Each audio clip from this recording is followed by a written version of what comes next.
बुद्धं शरणं गच्छामि।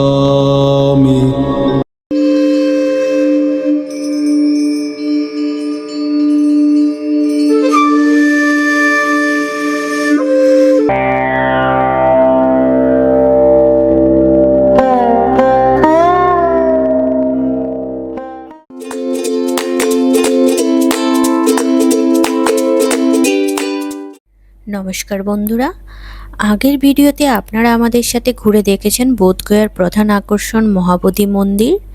আশা করি সেই ভিডিওটি আপনাদের ভালো লেগেছে। আজ আমরা বোধগয়ায় ঘুরে দেখব আরও 6টি দর্শনীয় স্থান।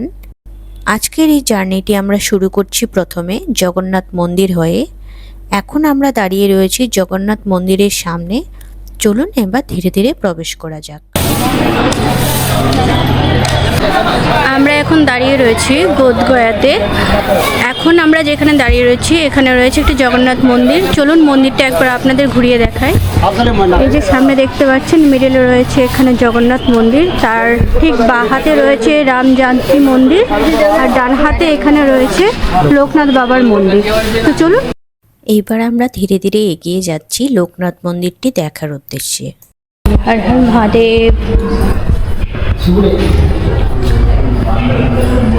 এখানে রয়েছে শিবলিঙ্গ। চলুন এবার ধীরে ধীরে আমরা এগিয়ে যাব জগন্নাথ মন্দিরের দিকে। চলুন জগন্নাথ মন্দিরের দিকে যাওয়া যাক। প্রচুর গরম, প্রচুর গরম, এতটাই গরম যে আমরা চলে এসেছি গয়া, বোধগয়া ঘোরার জন্য। চলুন, এই হচ্ছে জগন্নাথ মন্দির, এই হচ্ছে মন্দির, এখানে হচ্ছে এন্ট্রান্স।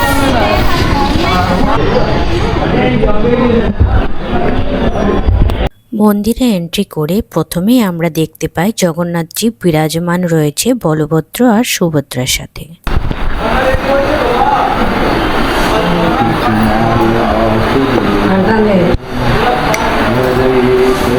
আপনাদেরকে এখানে জগন্নাথ মন্দিরটা দেখালাম। জগন্নাথজি বলভদ্র সুভদ্রার সাথে বিরাজমান রয়েছে। এবার চলুন, সামনেই রয়েছে জগন্নাথ দেবের দর্শন করার পর আমরা ধীরে ধীরে এগিয়ে আসি সামনের দিকে রাম জানকী মন্দির দেখার জন্য। এগিয়ে আমরা সামনেই দেখতে পেলাম রাম লক্ষ্মণ সীতা বিরাজমান রয়েছে, আর নিচে বসে রয়েছেন হনুমানজি।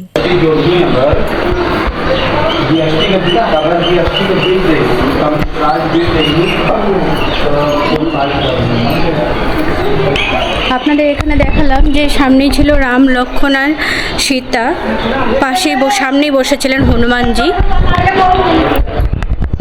এ হচ্ছে মন্দিরের পরিসর।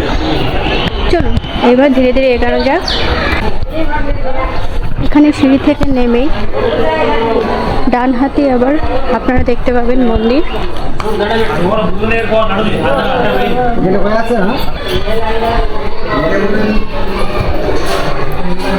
এখানে রয়েছে ভোলে বাবার একটি শিবলিঙ্গ। হর হর মহাদেব। পাশে রয়েছেন নন্দী মহারাজ।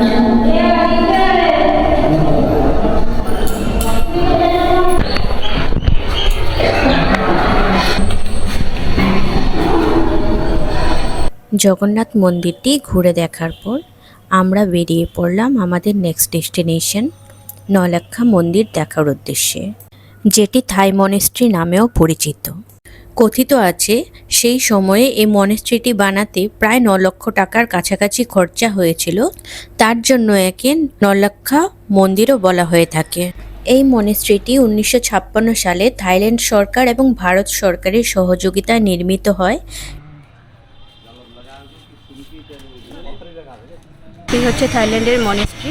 চলুন আপনাদের মনেস্ট্রিটা একবার ঘুরিয়ে দেখাই। থাইল্যান্ডের ঐতিহ্যবাহী মন্দিরের আদলেই এটি তৈরি করা হয়েছে। এই মনেস্ট্রিটি বৌদ্ধ ধর্মের 25শতম জন্মবার্ষিকী উপলক্ষে তৈরি করা হয়েছিল। মন্দিরের ভেতর প্রবেশ করে আমরা দেখতে পেলাম বৌদ্ধদেবের একটি খুব সুন্দর মূর্তি, যেটি সোনালী রঙের ছিল।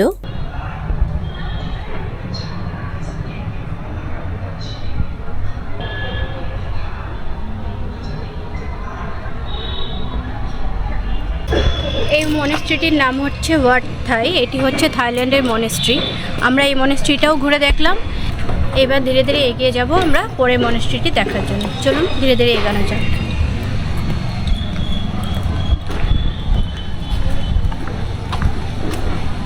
থাই মনেস্ট্রিটি ঘুরে দেখার পর এবার আমরা বেরিয়ে পড়লাম আমাদের পরের ডেস্টিনেশন নিংমা মনেস্ট্রি দেখার জন্য, যেটি হলো একটি তিব্বতীয় মনেস্ট্রি। এইবার আমরা ধীরে ধীরে প্রবেশ করে গেলাম নিংমা মনেস্ট্রি গেটের সামনে।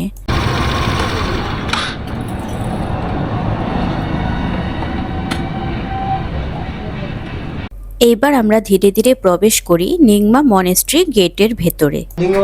নিংমা মন্দির। আচ্ছা, जो देखिए पर्दा लगा हुआ है ना, হ্যাঁ।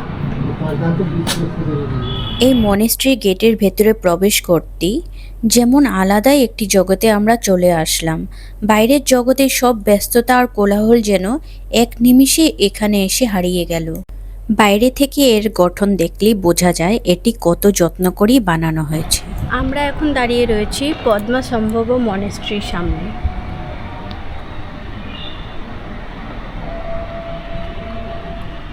চলুন এবার ধীরে ধীরে আমরা এগিয়ে যাব মনেস্ট্রির ভেতরের দিকে। মনেস্ট্রির ভেতরটা আপনাদেরকে ঘুরিয়ে দেখাবো।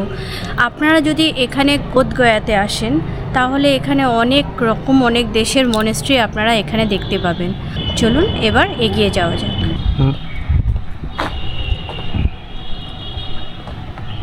চলুন ধীরে ধীরে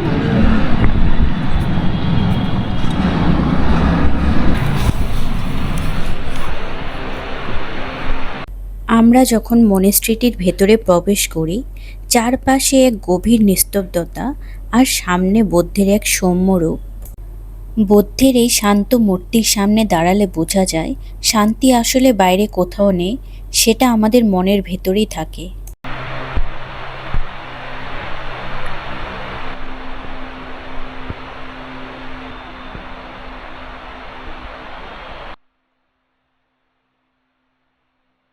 আমরাও ভেতরে কিছুক্ষণ বসে সময় কাটানোর পর ধীরে ধীরে বাইরের দিকে বেরিয়ে চলে আসি। এই মনেস্ট্রিটির উজ্জ্বল রং, তিব্বতী স্থাপত্যে লাল, সোনালী, সাদা এবং নীল রঙের দেওয়ালের গায়ে ড্রাগন বা পৌরাণিক প্রাণীর ছোট ছোট মূর্তি, যা মঠের রক্ষাকর্তা হিসাবে মানা হয়ে থাকে। এখানে পদ্মাসম্ভব মনেস্ট্রিও লেখা আছে। ওনাকে জিজ্ঞাসা করেছিলাম তখন উনি নিংমা মনলামা বলেছিলেন, মনেস্ট্রি বলেছিলেন এটাকে। এটা ইন্টারন্যাশনাল ফাউন্ডেশন বোধগয়া।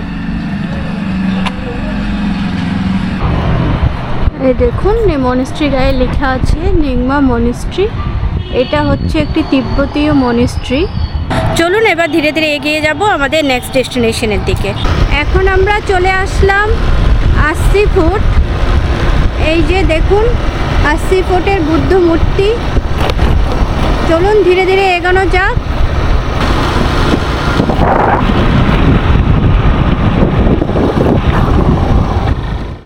এখন আমরা দাঁড়িয়ে রয়েছি বৌদ্ধগয়ার অন্যতম প্রধান আকর্ষণ সেই 80 ফুট বৌদ্ধ মূর্তির সামনে।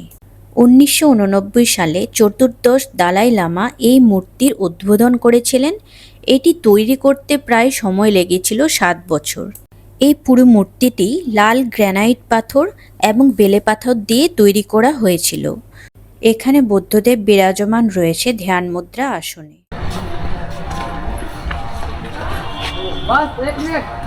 এই 80 ফুট বৌদ্ধ মূর্তিটাকে আপনাদের জায়ান্ট বুদ্ধা বলে, জায়ান্ট বুদ্ধা বলেও এটা পরিচিত। আমার পিছনে আপনারা দেখতে পাচ্ছেন 80 ফুটের সেই বৌদ্ধ মূর্তি। চলুন এবার আমরা ধীরে ধীরে এগিয়ে যাব।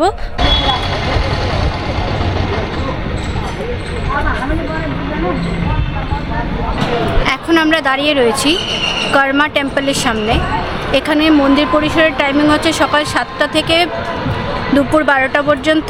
তারপর আবার 2 ঘন্টা রেস্ট থেকে দুপুর 2টো থেকে আবার 6টা পর্যন্ত খোলা। সেম এস 80 ফুট যে বৌদ্ধ মূর্তিটা রয়েছে তারও। তো এখন 2টো বাজে, এখনই মন্দির খুলবে। তারপরে আমরা ধীরে ধীরে মন্দির পরিসরের ভেতরে এগিয়ে যাব আর আপনাদেরকে এই মন্দিরটাও ঘুরে দেখাবো।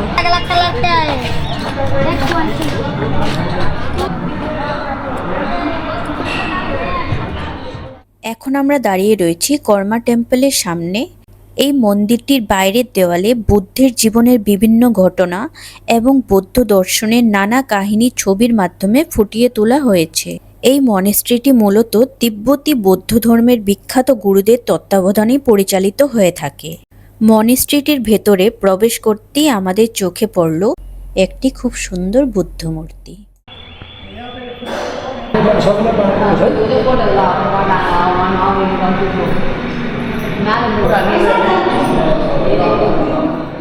কর্মা টেম্পলটি ঘুরে দেখার পর আমরা এবার চলে আসলাম আমাদের আজকের ফাইনাল ডেস্টিনেশন মেটা বুদ্ধরাম টেম্পলটি দেখার জন্য।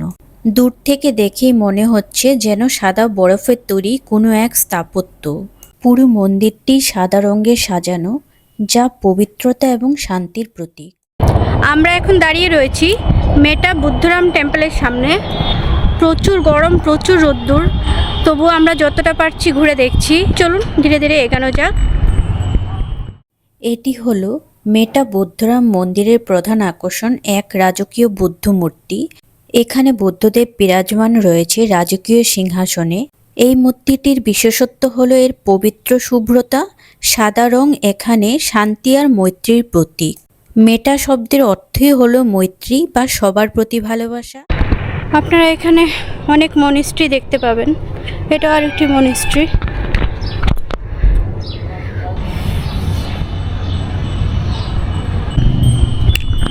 এই যে দেখতে পাচ্ছেন কি সুন্দর এখানে উইন্ড বেলগুলো। মেটা বুদ্ধরাম টেম্পলটি ঘোরার পর আজকের মতো ভিডিওটি আমরা এখানেই শেষ করছি। ভিডিওটি ভালো লাগলে লাইক করতে একদম ভুলবেন না আর শেয়ার করে আমাদের পাশে থাকবেন। ধন্যবাদ।